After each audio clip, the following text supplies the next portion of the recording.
எல்லாருக்கும் வணக்கங்க. எல்லாரும் எப்படி இருக்கிறீங்க? நாங்கள் ரொம்ப நல்லா இருக்கிறோம். என்னோடய சேனலை சப்ஸ்கிரைப் பண்ண எல்லாருக்குமே ரொம்ப ரொம்ப நன்றி. இன்றைக்கி நான் என்ன வீடியோ உங்களோட ஷேர் பண்ணுறேன்னா, நீங்கள் எல்லாருமே கேட்டுட்டு இருந்த ஹரியோட பர்த்டே வீடியோ தாங்க. ஹரியோட பர்த்டேயில் நான் என்ன கேக் பண்ணேன் அவனுக்கு, அப்புறம் நாங்கள் எங்கள் ஃப்ரெண்ட்ஸ் எல்லாம் சேர்ந்து எப்படி செலிப்ரேட் பண்ணோம் அப்படிங்கிறதான் இன்றைக்கி நான் உங்களோட ஷேர் பண்ணுறேன். பர்த்டே என்னைக்கு பர்த்டேனா வெனஸ்டே, டிசம்பர் 8 வெனஸ்டே பர்த்டே. அன்றைக்கி காலைல நாங்கள் எல்லாருமே லேட்டாக வேறு எழுந்திரிச்சோம். ஸோ ஹரிக்கும் ஸ்கூல் ரொம்ப லேட்டாக இருந்ததுனால அவனை நீ இன்னைக்கு ஸ்கூல் போக வேண்டாம், வீட்டிலே இரு அப்படின்னு நாங்கள் சொல்லிட்டோம். அதனால் காலையில் எல்லாருமே குளிச்சுட்டு ரெடி ஆகிட்டோம். அதுக்கப்புறம் தான், ஏன்னா ஃபஸ்ட்டே குளிச்சிட்டோம் அப்படின்னா அடுத்து ஒரு பெரிய வேலை மிச்சம் அப்படின்னு சொல்லிட்டு பசங்களும் குளிப்பாட்டியாச்சு. இப்போ கேக் பண்ணுறதுக்கு முன்னாடி அவனை 350 டிகிரி ஃபேரன்ஹீட்டுக்கு நான் ப்ரீ ஹீட் பண்ணிட்டேன். அதுக்கப்புறம் ஒரு பவுலில் பாலும் வினிகரையும் நல்லா மிக்ஸ் பண்ணிவிட்டு அதை தனியாக வச்சுட்டேன். அதுக்கப்புறம் இன்னொரு தனியாக ஒரு பெரிய பவுல், அதாவது இதில் தான் ஃபுல் அண்ட் ஃபுல் எல்லா கேக்கும் கேக் ஃபுல்லாக இன்க்ரீடியன்ட்ஸ் மிக்ஸ் பண்ண போகிறேன். ஸோ அந்த பவுலில் ஃபஸ்ட்டு பட்டர், அப்புறம் சுகர், அப்புறம் வெஜிடபிள் ஆயில். இதோட அளவுகள்லாம் நான் உங்களுக்கு டிஸ்கிரிப்ஷனில் கொடுக்குறேன், கண்டிப்பாக டிஸ்கிரிப்ஷன் பாருங்கள். அதுக்கப்புறம் கொஞ்சம் வெண்ணிலா எக்ஸ்ட்ராக்ட் போட்டு அந்த ஹேண்ட் பீட்ரு வச்சு நல்லா அதை நல்லா பீட் பண்ணிவிட்டேன். ஒரு 5 மினிட்ஸ் நல்லா பீட் பண்ணிவிட்டேன். அதுக்கு இடையில பார்த்திங்கன்னா ஒவ்வொரு நிமிஷத்துக்கு ஒருக்காவும் இந்த மாதிரி ஓரங்கள்லாம் இருக்கும் பார்த்திங்களா, அதெல்லாம் இந்த மாதிரி ஸ்க்ராப் பண்ணி விட்டு நல்லா ஒரு 5 மினிட்ஸ் பீட் பண்ணி இந்த மாதிரி ஒரு கன்சிஸ்டன்சி வரையும் அதை ஓரமாக வச்சுட்டு, அதுக்கப்புறம் ட்ரை இன்க்ரீடியன்ஸ் எல்லாம் ஒரு பவுலில், அதாவது all purpose flower, baking powder, baking soda, அப்புறம் உப்பு, இதெல்லாம் ஒரு பவுலில் மிக்ஸ் பண்ணி வச்சுக்கிட்டேன். இப்போது இந்த ட்ரை இன்க்ரீடியன்ஸ் எல்லாம் ஒரு கால்வாசி எடுத்துக்கிட்டு அதையும் அந்த பட்டர் இதெல்லாம் மிக்ஸ் பண்ணி வச்சுருக்கோம் பார்த்திங்களா, அதோடு சேர்த்து நல்லா மிக்ஸ் பண்ணிக்கிட்டேன். அதுக்கப்புறமா அந்த பால் வினிகர் அந்த மிக்ஸிங் வச்சுருக்கோம் பார்த்திங்களா, அதையும் கொஞ்சம் ஊற்றிட்டு இந்த மாதிரி ஒவ்வொன்றையும் ஒவ்வொரு கொஞ்சம் கொஞ்சமாக ஒரு கால்வாசி பாகம் ஊற்றி அதை நல்லா கடைசி வரை மிக்ஸ் பண்ணி நான் எடுத்துக்கிட்டேன்.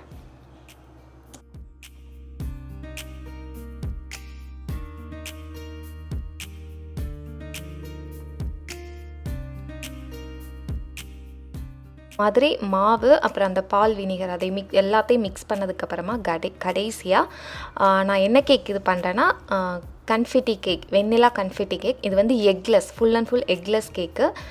ஸோ இந்த ஸ்ப்ரிங்கிள்ஸ் இருக்குது பார்த்திங்களா, அதை ஒரு 1லேருந்து 3/4 கப் அளவு போட்டுட்டு அதையும் அதோட நல்லா மிக்ஸ் பண்ணிக்கிட்டேன்.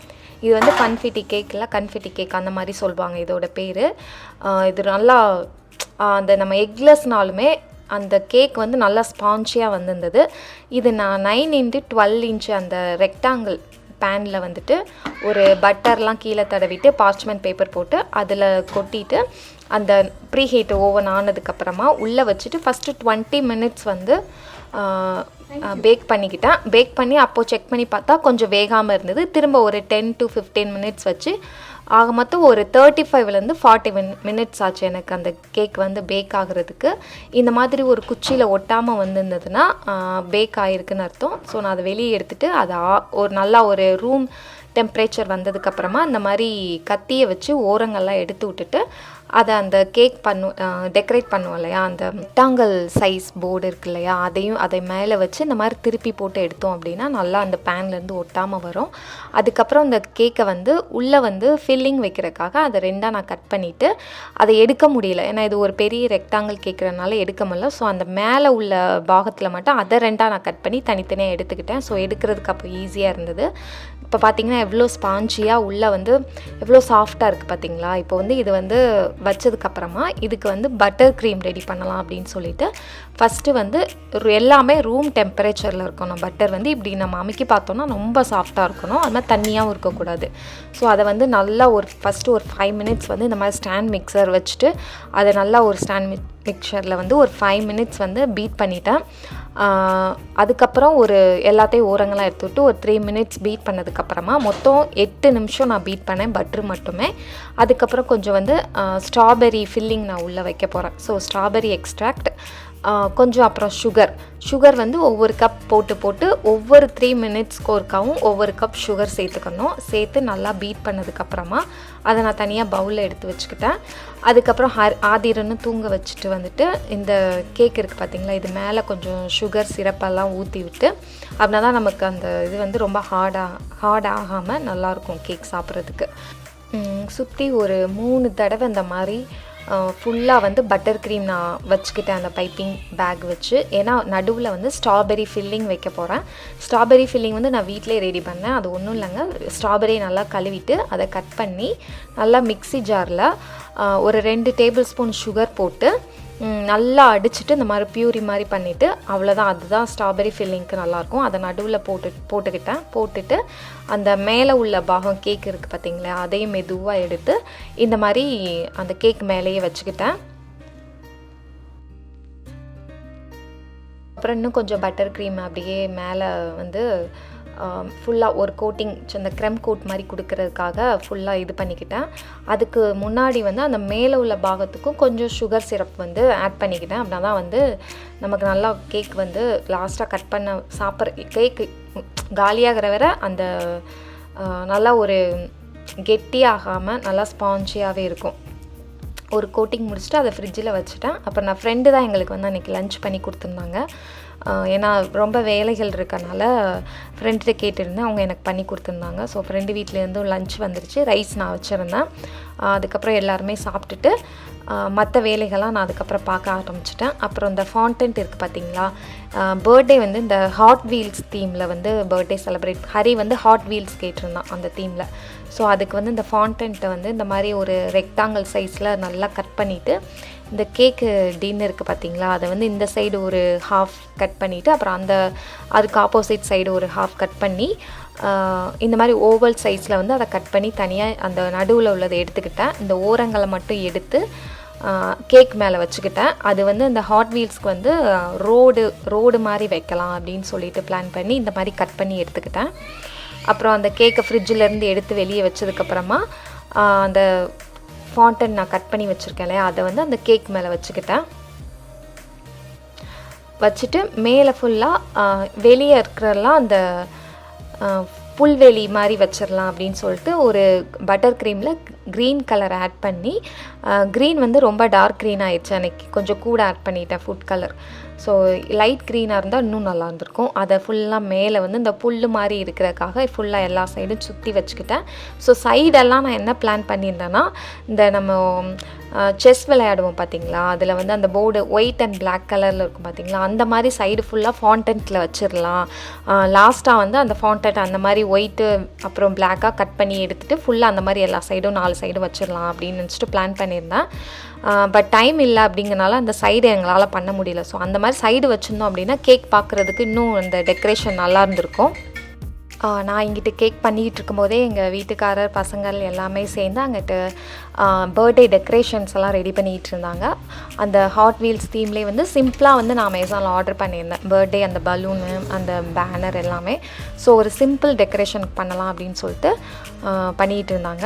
அப்புறம் வந்து எங்கள் ஃப்ரெண்டு ஒருத்தவங்க வந்து இப்போ தான் சான் ஆண்டோனியோலேருந்து இங்கே கலிஃபோர்னியாவில் இங்கே சிக்காகோ போயிருந்தாங்க. ஸோ அங்கே போயிட்டு வீடெல்லாம் செட் பண்ணிட்டாங்களா என்னன்னு கேட்குறக்காக, அப்புறம் ஹரிக்கும் பர்த்டே விஷ் பண்ணுறதுக்கு அவங்க கால் பண்ணியிருந்தாங்க. ஸோ அவங்கள்ட்ட கொஞ்சம் பேசிகிட்டு இருந்தோம், வீடெல்லாம் செட் பண்ணிட்டீங்களா, எப்படி இருக்குது அது ஊர் அப்படின்னு சொல்லிட்டு பேசிகிட்டு இருந்தோம். அதுக்கப்புறம் பார்த்திங்கன்னா தேங்காய் பொடிக்கு வந்து நான் அரைச்சி வச்சிட்டேன். ஆல்ரெடி தேங்காய் பொடி வந்து எப்படின்னு பண்ணுறதுன்னு இதுக்கு முன்னாடி ஒரு வீலாக்கில் போட்டிருக்கேன். நான் அந்த லிங்க் வேணால் நான் கீழே கொடுக்குறேன், பார்க்காதவங்க பாருங்கள். அதுக்கப்புறம் சாம்பாருக்கு ஃபுல்லாக ரெடி பண்ணி அதையும் தாளித்து ஊற்றிட்டு இறக்கி வச்சுட்டேன். சாம்பாருக்கு பார்த்திங்கன்னா எப்போயுமே நான் சமையல் பண்ணிவிட்டு எங்கள் வீட்டுக்காரருக்கு வந்து டேஸ்ட் பண்ண கொடுப்பேன். ஸோ அதை வந்து ஆதிரன் பார்த்துக்கிட்டே இருந்துட்டு கையை நீட்டினா கரெக்டாக நான் அது சாம்பாரை கிண்டிகிட்டு இருக்கும்போது கையை நீட்டினா, சரி இந்தா டேஸ்ட் பாரு அப்படின்னு சொல்லிட்டு அவனுக்கு லைட்டாக கொடுத்தேன். அதுவும் டேஸ்ட் பார்த்துட்டு இருந்தது. அப்புறம் வடை பண்ணலாம் அப்படின்னு சொல்லிட்டு அன்றைக்கி பருப்பு வடை பண்ணோம். ஸோ எல்லா ஃபங்க்ஷனுக்கு உளுந்த வடை பண்ணுறோமே, இந்த டைம் வந்து பருப்பு வடை பண்ணலாம் அப்படின்னு சொல்லிட்டு ஃபுல் அண்ட் ஃபுல் வடை அந்த பண்ணுறது எல்லாமே எங்கள் வீட்டுக்காரர் பார்த்துக்கிட்டாரு. ஸோ அவரும் அன்றைக்கி ஆஃபீஸ் லீவ் போட்டிருந்தார். அதனால் எனக்கு கொஞ்சம் வேலையெல்லாம் ரொம்ப ஈஸியாக இருந்தது, எந்த டயர்டுமே இல்லை. நான் அப்படியே அங்கிட்டு வந்து சன்னா மசாலா பண்ணிகிட்டு இருந்தேன். சன்னா மசாலாவும் நம்ம சேனலில் ஆல்ரெடி நம்ம போட்டிருக்கோம். சரி, நான் அன்றைக்கி பண்ண ரெசிபிஸ் எல்லாமே ஆல்ரெடி நான் உங்களோட ஷேர் பண்ண ரெசிபிஸ் தான். அதான் நான் வந்து ரெசிபி வந்து டீட்டெயில்டாக நான் அன்றைக்கி காட்டலை. ஸோ இங்கிட்டு நான் சன்னா மசாலா பண்ணிகிட்டு இருந்தேன். அங்கிட்ட எங்கள் வீட்டுக்காரர் வந்து வடை சுட்டுட்டு இருந்தார். அப்புறம் வந்து தேங்காய் சட்னி கொஞ்சம் அரைச்சிட்டு எல்லாமே தாளிச்சிட்டு ரெடி ஆகிடுச்சு டின்னர். அதுக்கப்புறம் ஃப்ரெண்ட்ஸும் வந்துட்டாங்க, எல்லாருமே வந்துட்டாங்க. கம்மியான பேர் தான், ஏன்னா கோவிட் இருக்கிறனால ரொம்ப வேண்டாம் அப்படின்னு சொல்லிட்டு ரொம்ப க்ளோஸான ஃப்ரெண்ட்ஸ் மட்டும் கூப்பிட்டுட்டு நாங்கள் பர்த்டே அன்றைக்கி செலிப்ரேட் பண்ணோம்.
நான் விட்டு மாட்டேன் சாமி, அங்க அண்ணா விடுறாங்க போங்க.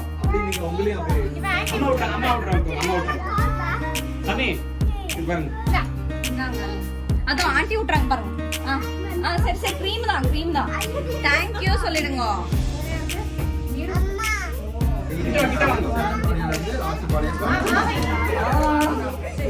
கேக் கட் பண்ணி முடிச்சதுக்கப்புறமா டின்னர் சாப்பிட்டுட்டு கேக் சாப்பிட்லாம் அப்படின்னு சொல்லிட்டு டின்னர் நாங்கள் எல்லாருமே சாப்பிட்டோம். டின்னர் வந்து இட்லி, சாம்பார், சட்னி, தேங்காய் பொடி, சன்னா மசாலா, சப்பாத்தி மட்டும் வெளியே வாங்கியிருந்தோம். அப்புறம் பருப்பு வடை, இது எல்லாம் சாப்பிட்டுட்டு லாஸ்ட்டாக கேக்கெல்லாம் சாப்பிட்டோம். கேக் ரொம்ப சூப்பராக இருந்தது. நீங்கள் கண்டிப்பாக அந்த எக்லெஸ் கேக் செஞ்சு பாருங்கள் உங்கள் பசங்களோட பர்த்டேக்கு வீட்டிலையே. சோனியா, பைசின், கற்பகரக்ஷா, கமாலினி, மதுயான், திலோத்தமா, சச்சின், சந்தியா, தேவசேனா, இவங்க எல்லாருமே டிசம்பர் மந்த் பர்த்டே செலிப்ரேட் பண்ணுறாங்க. எல்லாருக்குமே ஹாப்பி பர்த்டே. இந்த வீடியோ உங்கள் எல்லாருக்கும் ரொம்ப பிடிச்சிருக்கும் நான் நம்புகிறேன். இந்த வீடியோ எப்படி இருந்தது அப்படின்னு சொல்லிட்டு எனக்கு கீழே கண்டிப்பாக கமெண்ட் பண்ணுங்கள். தேங்க்யூ.